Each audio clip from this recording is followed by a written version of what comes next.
Hi everyone, thank you for coming. If I get too quiet, just scream at me and I'll talk louder. I want to do a quick plug for Kim Edwards, who's coming next week. She was one of the teachers at Warren Wilson when I was a student there, and she's an excellent writer. So you should definitely go see her. First of all, I'm going to tell you a little bit about why I wrote the novel, and then I'm going to do a short reading, and then we'll open it up for questions, and you can ask me anything you want to. This appearance kicks off the paperback release, and I just found out yesterday that we are a New York Times bestseller. So you guys are the first to know this. Exciting. So we worked really hard, and my publishers had, we were all scared about the reception of the book. So it's a fairy tale story. So I will begin when the New York Times reviewed the book. They said this was the Vietnam novel that had the bibliography in the back. And that's how they characterized it. And so people always ask me, why did you write about this since you weren't there in person, and what was the inspiration? When I was a young girl, my mom was an interpreter at NATO in Naples, Italy, and she got an offer to come to the U.S., which she wanted to, and to work at Fort Ord military base, and this was in the late 60s. So I was a very little girl, and I lived for 2 years on the military base. And so when I was going to kindergarten, all my friends had their fathers being shipped out. And I think my mom was surprised when I wrote this book, but I think, the memories that I had then made me very interested in the war and trying to understand it. And so I kind of became what they call a Vietnam groupie. I read everything that I could. Tim O'Brien is my hero. And I think there will never be another book written from a soldier's perspective that captures what they went through. So I was reading all of this stuff, and then I think about 10 years ago, I was a short story writer, and my agent called me through the magazine and said, oh, do you have a novel in the works, which I didn't. And he said, we can't sell the short stories because it's a very lucrative field, which means nothing. So I was starting to think, it was time to approach something like that. And I came across a book called Requiem, and it was about the slain photojournalist that served in Indochina and all the wars. And I saw a picture of Dickie Chappelle, and it struck me, this was a picture of her after she had stepped on a landmine and was killed. And I had never heard of a female photojournalist serving there, and it was just a shocking picture, and to find out about her. And I remember this one detail she had, they showed the side of her head, and she had a pearl earring. And that just fascinated me, because I thought, my God, back then a woman, went to combat, and this little personality thing of bothering to wear an earring, she's wearing combat fatigues, and I wanted to know more about her, so I read about her. And she mostly worked she covered combat during World War II. And she was extremely macho. She always went out with the Marines. She insisted everybody else was too soft for her. She always insisted on going out on combat, which was, they did not want women to go out there because they said it would hurt the morale if they got killed. So she had to be extra strong in order to be accepted there. And I thought this was really a fascinating lens to write a story about, and to think about Vietnam in that way. Another famous photojournalist, she was French, was Catherine Leroy, and she was a generation younger, and she spent a lot of time there, and she became very politically active. And I think it was a kind of a combination between those two women that inspired me to think about approaching the war in a different way. The main focus in my short stories at that time have been writing about the Vietnamese who had come to America. And so I thought it was I wrote about being an immigrant, leaving your country, coming here, coming to a place that's totally unknown. And my stories started going into their past, and I started doing research by accident for the short stories, and what it was like in Vietnam, what they had left, what they came here with. And I thought it's fascinating that even though all the stuff I read from the Americans' perspective is extremely well done, I still don't know anything about the Vietnamese. I don't know anything about the country. And I thought, this woman maybe is a lens, because she's an outsider and nobody wants her either. She's a lens because she goes to war and she sees things that maybe the military with their focus can't see. And so I thought this was the best idea. And I told my agent about it, and he said no. He said women will never read about the war. They don't like that. And Vietnam books are always only for military guys because they like to read about battle and weapons and all of this stuff, and it's not going to fly. And so I was disappointed, but I didn't have any other ideas really on what to write about, so I thought it was compelling, and so I'm going to pursue it like an exercise and just write it for myself to learn how to write a novel. So when I did finish the draft 2 or 3 years later, I showed it to him, and he was, he said, well, it's good, but we'll see. And he was still, ambivalent, but he tried it, and he actually sent it out to, I think, 35 publishers, and it was rejected all the way around. And they said, we like the book, but, no one's gonna, we don't know how to market it, we don't think women will like it. So altogether, 10 years later, I wrote my draft for my second novel, and he calls me and he says, the anniversary of the fall of Saigon's coming up, and I'd like to try it again. And I said, oh, absolutely not, because, I'm past that. I just don't want that to be my book anymore. It's kind of, it was painful, and I just thought, that'll be a second or a third novel that comes out. And he said, just let me have a chance at it while you're working on this. And so he took it, and it sold in a week to St. Martin's Press, which is a, big publisher. And it was a junior editor, and she was very excited about the book, but she proceeded to tell me that in publishing everybody gets their heart broken because they love the book, but it's hard to get it out there. So we've had it's been great because we got the cover of the New York Times, and we've been able to reach people that we didn't think we could reach. So I think it's a fairy tale story. And it makes me happy because I love the book, obviously, and I want to reach readers. So that's the bottom line of it all. So I'm going to read a short part from the beginning. The fall. The city teetered in a dream state. Helen walked down the deserted street. The quiet was eerie. Time running out. A long-handled barber's razor, cradled in the nest of its strop, lay on the ground, the blade's metal grabbing the sun. Unable to resist, she leaned down to pick it up, afraid someone would split his foot open running across it. A crashing noise down the street distracted her, dogs overturning garbage cans, and she snatched blindly at the razor. Drawing her hand back, she saw a bright pinprick of blood swelling on her finger. She cursed at her stupidity and kicked the razor, strop and all, to the side of the road and hurried on. The unnatural silence allowed Helen to hear the wailing of the girl. The child's howl was high and breathless, defiant, rising alone and forlorn against the buildings, threading its way through the air, a long, plaintive note spreading its complaint. Helen crossed the alley and went around a corner to see a small child of 3 or 4, hard to tell with the unrelenting malnourishment, standing against the padlocked doorway of a bar. Her face and hair were drenched with the effort of her crying.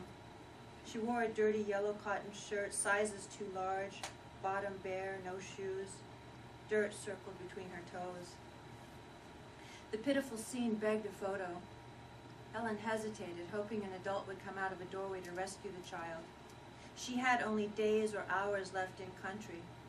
Breathless, the girl staggered a few steps forward toward the curb, eyes flooded in tears when a man on a bicycle flew around the corner, pedaling at a furious speed, clipping the curb and almost running her down.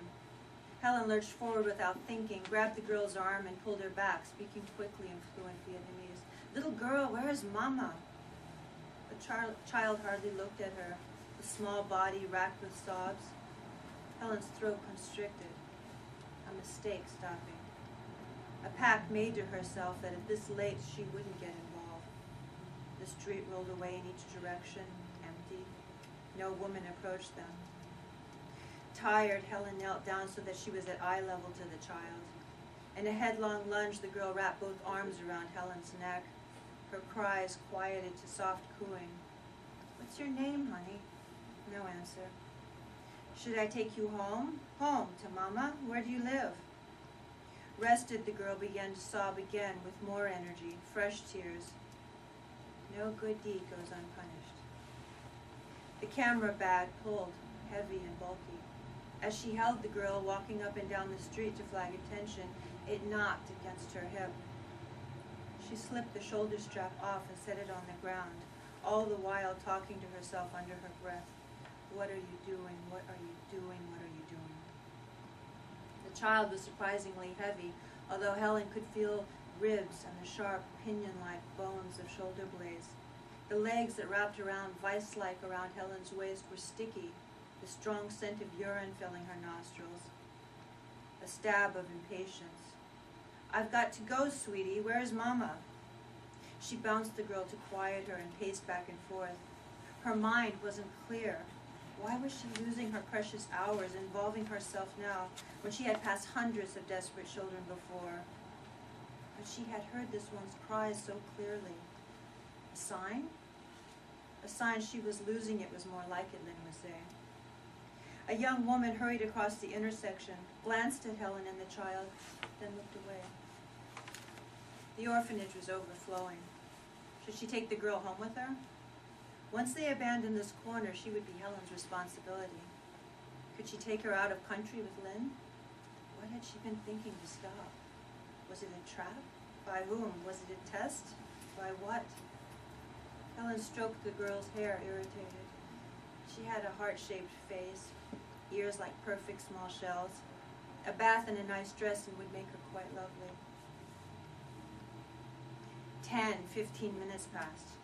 The idea of this being a sign seemed more stupid by the minute. Not a soul came, nothing except the tinny popping sound of guns far away. Helen toyed with the idea of putting the girl back down. Surely the family was close by, was searching for her. No harm done in keeping the girl company for a few minutes. Not her responsibility, after all.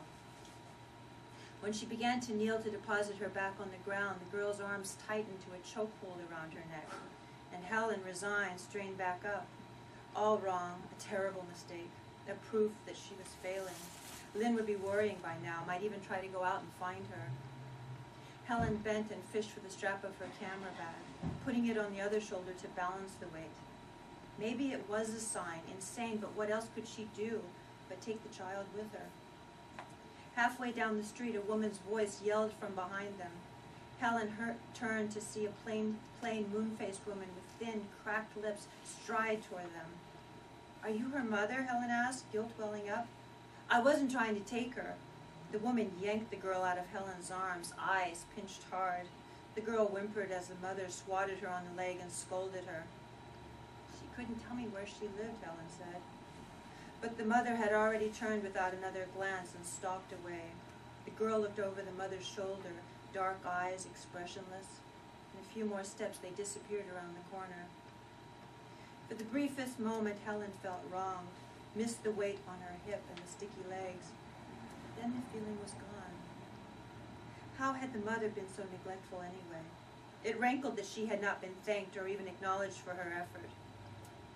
But with the shedding of that temporary burden, the old excitement buoyed up in her again. The possibility of the girl disappeared into the past. She'd better pull herself together. She picked up her bag, checked her watch, and ran. On a normal day, the activity in the streets so filled her eye that she hardly knew where to turn, torn whether to focus her camera on the intricate tableaus of open-air barbers on the sidewalk, cutting their customers' hair, or tea vendors sweating over their fires and their flame-blackened pots, or ink-haired boys selling everything from noodles to live chickens to cigarettes, or the old men with whisk beards as peaceful as Buddhas playing their endless games of ko tuang. And too, there was the endless flotsam and jetsam of the war, beggars and amputees thronging every place where foreigners were likely to drop money. But today the streets were empty. The broken windows and the smashed doors like gouged-out features of a face once familiar. The people gone, or rather hidden, the streets deformed by their absence. Helen's Saigon had always been about selling. Chickens, information, or lovely young women. It didn't matter. It had once been called the Pearl of the Orient, but by people who had not been there in a very long time. Saigon had never been Paris, but now it was a garrison town, unlovely, a stinking refugee shantyville, filled with the angry, the betrayed, the dispossessed. But she had made it her home, and she couldn't bear that soon she would have to leave. Closer to the center of town, there was activity. Gangs of looters ranged through the city like gusts of wind. Citizens and defeated soldiers who now in their despair became outlaws, breaking into stores they had walked past every day for years, stores whose goods they coveted. Helen hurried, sucking on the drop of blood on her fingertip, but she couldn't help her excitement, stopping to look, framing the composition in her mind's eye. Teenage boys, some in jeans, some in rags, breaking a plate glass window. A crowd inside a ransacked grocery, gorging themselves on crates of guava and jackfruit. A young girl with pink juice running down her face and onto her white blouse. It had always fascinated her.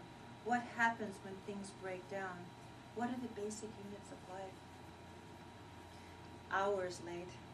Helen walked faster, touching the letters in the top of her bag. Letters that she had wasted the whole morning begging for, that undid the last bit of her foolishness, her wanting to stay for the handover. She hoped that Lynn would have taken his antibiotic and morphine in her absence, but guessed he had not. His little rebellion against her. He had forgiven her and forgiven her again, but now he was drawing a line.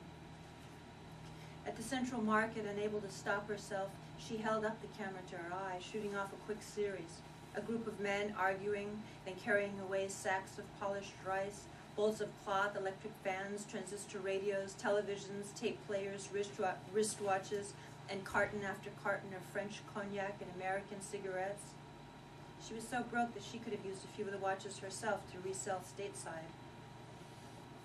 Wind blew from the east, a tired, rancid breath carrying across the city the smells of rotting garbage and unburied corpses. The rumbling to the north might have been the prelude to a rainstorm. The Saigonese knew it was the thunder of artillery, rockets, and mortar rounds from the approaching communist armies. Her brain hot and buzzing. All she could think is, what will happen next? The looters, figuring that they would probably be dead within hours, were careless. They fought over goods in the stores and minutes later dropped them in the street outside as they decided to go elsewhere for better stuff. Even the want-stricken poor seemed to realize what good is a gold watch on a corpse. Helen walked through the torn streets unharmed, as if she weren't a foreigner or a woman. Instead, she moved through the city with the confidence of one who belonged. 10 years before, she had been dubbed Helen of Saigon by the men journalists. She had laughed, the only woman from home the men had seen in too long. But now she did belong to the ravaged city, her frame grown gaunt, her shoulders hunched from tiredness, the bone-sharp jawline that had lost the padded baby fat of pretty, her blue gaze dark and inward. 10 years ago it had seemed the war would never end, and now all she could think was more time. Give us more time. She would continue till the end, although she had lost faith in the power of pictures, because the work had become an end in itself, untethered to results or outcomes. Helen picked her way back home using the less traveled streets and alleys, avoiding the larger thoroughfares such as Wen Wei, where trouble was likely. When she had first come to Saigon, full of the country's history from books, it had struck her how little any of the Americans knew or cared about the country. How they traveled the same streets day after day, Wen Wei, Hao Bao Trong, Le Loi, with no idea that these were the names of Vietnamese war heroes who rose up against their foreign invaders. That was the experience of Vietnam, things in plain view, their meaning visible only to the initiated. The city had ballooned in size, overwhelmed by refugee slums. The small historical district with the charming colonial facades hiding miles and miles of tin sheds and cardboard shacks. Threats of cholera and plague so frequent, hotels swabbed the sidewalks in front with ammonia or burned incense, both remedies equally ineffectual. Garbage collection, always sporadic, had been done away with entirely the last few weeks. In some alleys, Helen had to wade ankle-deep through a soupy refuse, banging a stick in front of her to scare away the rats. A dark scarf covered her hair so that she would attract less attention, but now she also wore a cotton smock over her t-shirt to hide her camera. Soldiers had beaten up a few reporters already, paranoia running wild. A camera, a magnet for anger. The South Vietnamese soldiers especially were bitter against the press, blaming the current articles on corruption for stopping their gravy train of American money. Not an exhibitionist people, they didn't want evidence of their looting, their faces splashed across world papers, ruining chances of promotion at home or immigration abroad. Helen pitied them as much as she feared them. They were mostly poor men who had been betrayed along with everyone else abandoned in Saigon. If one was rich or powerful, one was already gone. Only the losers of history remained. At the alley that led to her building, Helen bent down into the stall as she did most days. She lifted a camera and took a quick shot, already thinking in terms of mementos. Kaba, ba ma kekong. Hello, Grandmother Suwang, how are you? The old woman stirred her pot, barely looking up, poured a small cup of tea and handed it to Helen. She felt deceived, tricked into loving this Westerner, this crazy one. People gossiped that she was a ma, a ghost, and that was why she was unable to go home. Why waste film on such an ugly old woman? Oh, I only take pictures of movie stars. Grandmother smiled, and Helen sipped the tea. Read the leaves for me. Grandmother studied the cup, shook her head, and threw the contents out. Doesn't matter, you don't believe. These are old Vietnam beliefs. But if I did, what does it say? Grandmother studied her, wondering if the truth would turn her heart. It's all blackness, no more luck. Helen nodded. It's good I don't believe then, huh? The old woman shook her head, her face grim. Gossip said that they saw the Westerner walking through the streets alone, hair blowing in the wind, eyes blind, talking to herself. Heard of her taking a pipe. What's wrong, Grandmother? They had been friends since the time Helen was sick and too weak to come down for food. People walked over from other neighborhoods just to sit at these 4 low stools and eat pho, because Grandmother Suwang's had the best reputation in all of Shalon. During Helen's illness, the old woman had closed her stall and climbed the long flight of stairs to bring her hot bowls of soup. The street says the soldiers will be here tomorrow. Whoever doesn't have a communist or a Buddhist flag, the people in that house will be killed. Oh, I don't know. I've heard those rumors. Grandmother gave her a hard look. I don't have a flag. Helen sipped her tea in silence, watching the leaves floating through the liquid, imagining them settled into her doomed pattern again and again against the curved bottom of the cup. The future made her weary. The way it works, from what I know of what happened in Hue and Nha Trang, is that the women scouts come in before the soldiers. They go through the streets and they hand out flags. Then you hang them, welcome the victors, and sell them soup. The old woman nodded, the furrows in her face relaxing, as if an iron had passed over a piece of wrinkled cloth. They season very differently in Hanoi than we do. She rapped her knuckles lightly on the back of Helen's hand. Listen to my words. They are killing the Americans, even the ones without guns and uniforms. Their soldiers and our own. All the Americans leave, but you stay. Helen shook her head, as if she could dislodge an annoying thought. Linh is hungry. I took him soup hours ago. You are too late. War is men's disease. Helen finished her tea and set the cup on the crate that served as table. The old woman filled a large bowl with soup and handed it to her as she stood up. You eat to stay strong. Did you read for Linh? The old woman's face spread into a smile. Of course. He pretends he doesn't believe, that he is too Western for such notions. For him there is only light and long life. Fate doesn't care if he believes or not. Helen dropped the limes and chilies into her soup. Da, come on, ba. Thank you. I'll bring the bowl back in the morning. Smash it. I won't be open again after today. Why, Mother? I'm going to the other side of town, so maybe they forget who I am. Not only Americans, but the ones who worked for Americans are in danger. No one is safe. Not even the ones who sold them soup.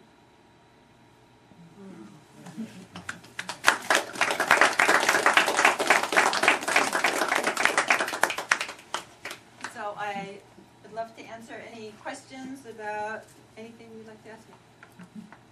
What do you think changed between the time you first started to sell your book to the publishers and when they finally chose it? I think nothing changed. Actually, I think it's kind of a joke, but the publishers always want you to do something totally original and just like last year's bestseller. And so they're resistant to something that hasn't been, done in the same mold. And they were, scared that they would not find their market audience. So I think you just don't know. I think I had a 28-year-old junior editor, and she loved the book, and she, created the enthusiasm for the team to sell it. But it's funny how cautious they are, and of course they need to be because they need to make money too. But it's hard for the writer because you don't see any of that. You just think you wrote a good book, and they should see that. But sometimes it's not enough. Yes. Your descriptions of Saigon are very vivid. Have you been there? I had not been there when I wrote the book, and because it had been such a long process, I kind of, so many years that when I went through the drafts, at a certain stage I felt like I didn't want to go anymore because I already had this book really set in my mind. So I didn't, at a later stage I didn't want to go, and my husband and I just returned from there for our first trip.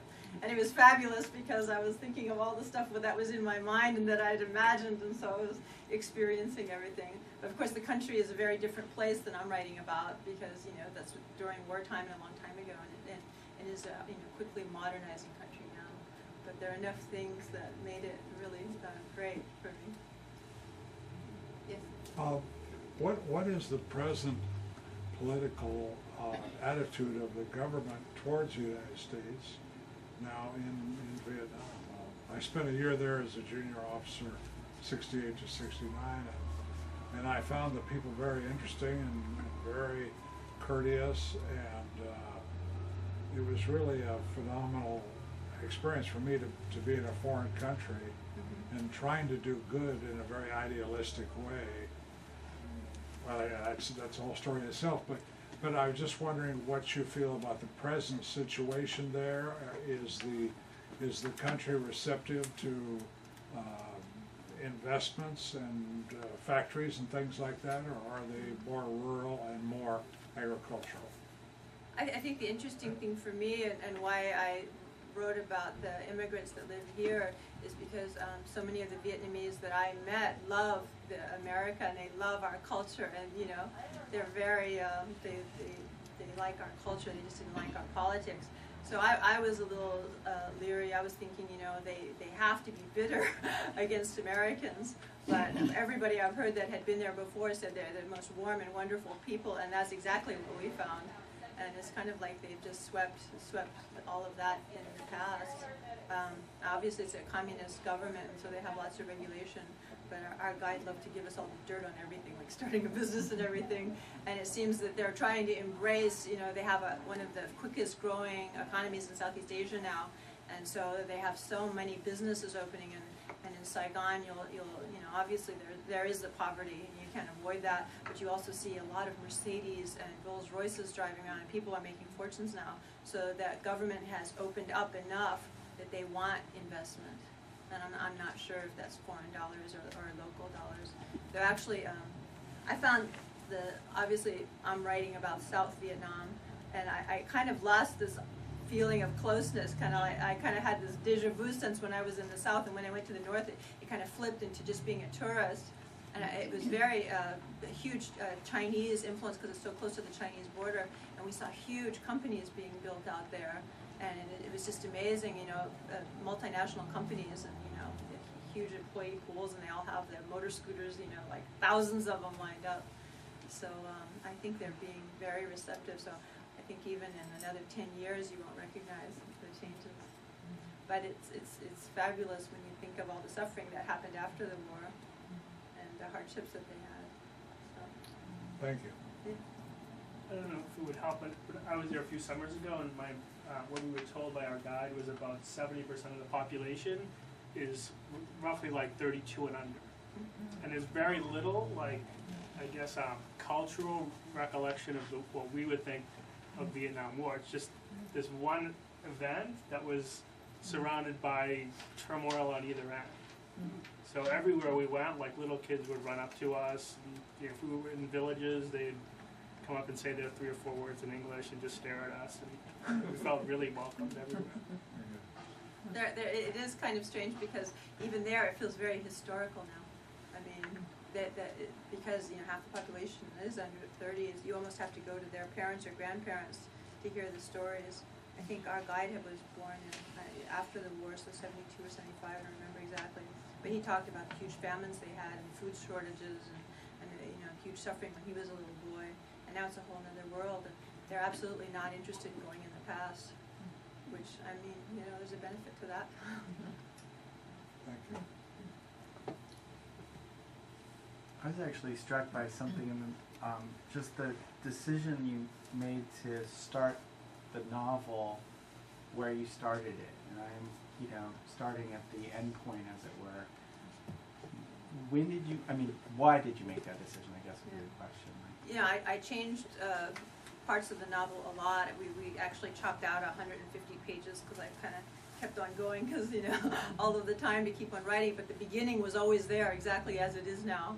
And so to me, especially from somebody who wasn't there at the time, obviously we all have seen the pictures, we all know the conclusion. So I felt it would be kind of a cheating start to start at the beginning of the characters and the beginning of the war. I wanted to have the weight of all of that and then to watch them get to that point. So I think we all know the story, so it isn't what happened, but how it happened and how it affected these characters. So I wanted to show what was important by placing it that way. I like that way you set it up. It made me want to get to the end of the book to find out what happens to them from that point, or and to also find out their backstory. So I love how you set it up that way. Yeah, I think it works better because I just had to have Helen especially be a real naive, misguided person in the beginning, and to start with her that way I think it would be too frustrating to read through the book. But when you see this person, this messed up person at the very beginning, you do wonder, and then you see the juxtaposition of how she started. I think it makes it a more interesting journey, kind of. Has the book been optioned for movie rights? I'm trying to get over yesterday. It's coming. What is your writing process? Do you keep charts of the characters, or how do you actually create the novel? And how long did it? I know you had worked on one before, but then when it came time to be accepted, how long did it take to get that finished novel? It's hard because I worked on it in such a sporadic way, but most of my short stories are contemporary, and so this is the first piece of sustained work that I did, historical. And when I decided that I was going to write about this, I thought, oh my God, I have to get all the facts right because there's so many people that were there, and to me, the facts are only important so that somebody doesn't throw the book across the room and say she's got it totally wrong. What is she doing writing about this? So I took that very seriously. So I did research for 1.5 years on nonfiction, just trying to get all the details right and really studying the war, and also studying Vietnamese culture, learning about all of that, to include that part, to get the part about the people of the villages, everything, to get all that in. So then I had this huge amount of notebooks that I wrote, and then when I wrote the first draft, I think it was research heavy, which is a danger of doing it that way. I think if you were going to write another book, you would just find the research that you need for the story, but I couldn't work that way. I had to first, go there in my mind and have kind of that experience. And so it took a longer time to have that draft, but then make it only about the characters and their experience. So I cut out a lot, and so it was probably more cumbersome. My second novel is all contemporary, so it was strictly about story and characters, and then just finding the little bits of material you need. So this was kind of slower paced, but I have a hard time keeping it all in my mind, but I also can't work with an outline. It's a dilemma. So I always tell my students and everything that you have to visit the novel every day if you can, or at least 5-6 days a week. So just even if you're not writing much, to go over the material and to keep your subconscious, you're just kind of always thinking about little things and writing notes to yourself. But being a short story writer, you can get a great idea and get the draft down and then kind of leave it because it's all there. But with the novel, just working from the beginning to the end, you already forget parts of the beginning. So it's you have to be much more disciplined and everyday spending you the don't time use at it. like a chart, a diagram, a plot chart? I or can't any of do those that. kind of I things? think it might Yeah. be smarter to do it that way. I actually go sentence by sentence, but by doing it in a repetitive way and trying to keep the speed up, just have it all in my mind. Probably not the smartest way to do it, but I don't know. Yes. What did you mean when you said a couple times this is a fairy tale? What did you mean by that? I mean, our expectations were so low from the whole, stage. I mean, there's some books that get acquired and they've got the $1 million publicity budget. And so even though the people that, acquired the book were enthusiastic and my agent loved the book for 10 years, you have to try to keep your expectations low because, there are no guarantees. And so to have come this far and to have a big reception for a book like this is, Nice fairy tale. Yeah. Okay. There's one other question I was dying to ask you is, have you spoken with anybody who's read the book, who was there in the time period, during this time period, and if so, what kind of reactions have you gotten I've from actually that? gotten a lot of letters from Vietnam veterans, but also from journalists that served there.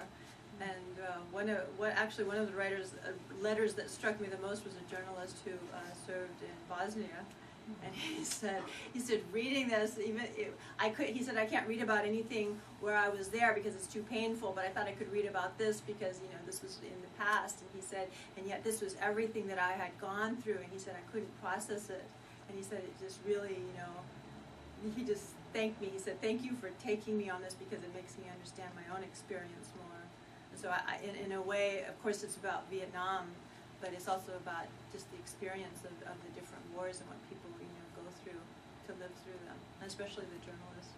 And the Vietnam vets that you meet, it's different because for them it's not historical. It's like right now. It's very fresh and very painful. And so, I think because mine isn't strictly a military one, a lot of them responded to it. They said that they felt that they revisited it, but they also saw other things on it. So it's been good. I haven't had any. I was afraid actually, since I had not, I wasn't a person like Tim O'Brien who had actually been there, that I would have people that would be upset about it. But I think they know how much I honor their service and the people that were there, and I tried really hard to get it right. And so I hope that they see that. You said your next novel is set contemporary. Can you tell us a little bit about what it's about? I wanted to, for myself, I wanted to have different challenges. So this is a contemporary novel. It's set in Southern California on a citrus ranch. And it's about a ranching woman who, her family wants her to get rid of the ranch and she doesn't want to. And so developers are kind of encroaching all around, and she digs in and won't listen to her family. She gets very isolated. And so she has this character who comes into her life, and it becomes a very interesting dilemma.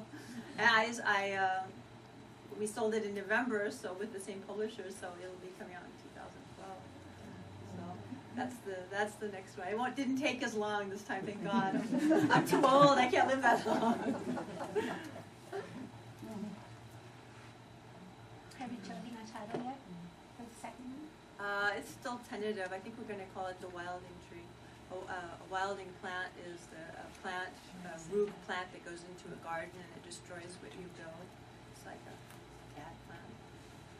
So that's the tentative thing. How do you feel about the cover for the hardback? I'm assuming that's the paperback cover up there. Yeah. How do you feel? Yeah. You be honest. The Be honest. hardback one, I wouldn't have read based on the cover. Uh-huh.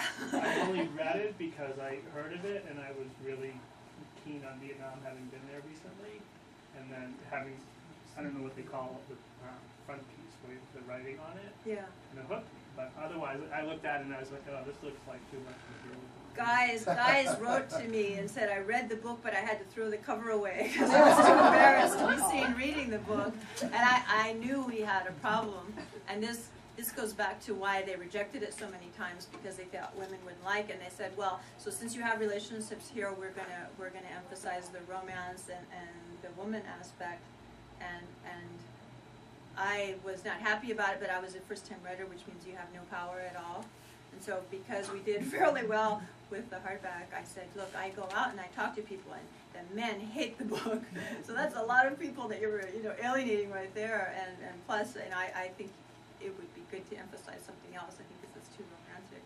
It also doesn't, there's nothing on the cover that reminds you of anything in the It doesn't match the book, yeah. So I fought for the cover and got it on, and so many men have said, "Oh, I'm going to buy the paperback anyway, just so I have a book that yeah." So I think it's an interesting thing about marketing, because they might see a book a certain way, or you walk through a store and you see all the books and you see this and think no.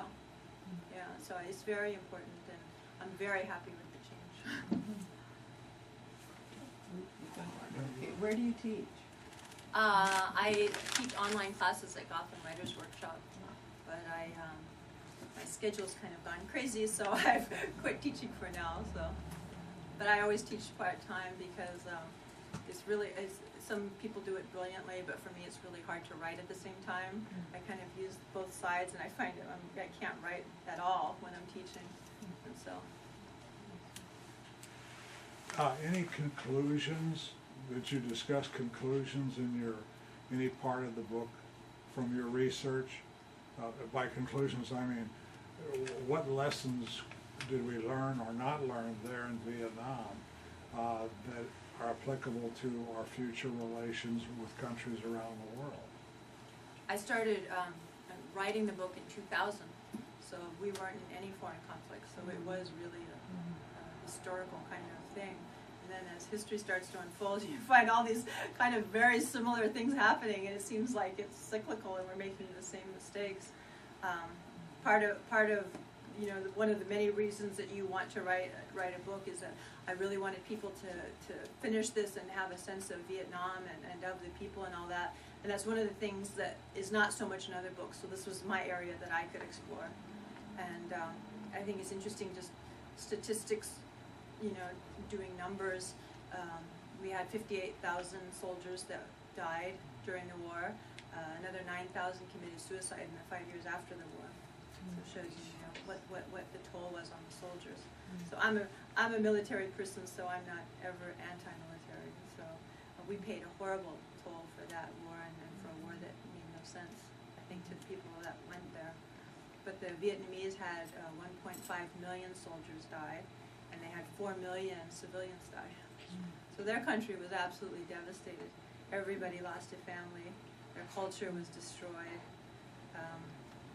Just as an aside, our guide was telling us, so I think he's in his mid-30s, and he has a wife a little bit younger, and he was telling us about her past, and she was talking about one of her sisters who had died, and he said, oh yeah, she died when she was 2 years old of famine. And he just went past it by like it was nothing. And this was, I think, this must have been 75, 77. That hardship that they lived through. I mean, just devastating. That's why it's so wonderful there. You see the little kids, and you see the people, with businesses and making money and everything. And it's wonderful to see, life like that. But I always think, I don't know anything about Afghanistan or Iraq. I don't know about the people at all. But when you read, and historically when you read about how Ho Chi Minh at the time had reached out to America in the 50s and wanted our help to combat the French, because he wanted to have they wanted a nationalist. They weren't going to be communist in the very beginning. And we lost that opportunity, and then we went there afterwards for very misguided. But I don't want to be political, I'm just saying there was so atrocious suffering and pain and lives lost and everything, and there was no reason for it. So I think that's the most heartbreaking thing. So I hope people just think about the other side, besides our military, besides the cost to our country, the cost to the countries that we're invading. And of course, that's part of the problem. The opinion of us around the world. Has it been accepted in many colleges? I'm a college administrator, so I'm looking at the process of selection by our faculty of books. So has it been accepted in universities as a... Well, it just came out in March, so we're pretty early. It just got, it was named a New York Times notable book in December, but it also got named one of the 10 10 notable books in the American Library Association, and they list all of the big, heavy books of this year, and mine was included. Mine is the small fish in that group. And so I hope that kind of draws, the serious. A lot of libraries are buying it, so I know that much. Guess on that note, please join me in thanking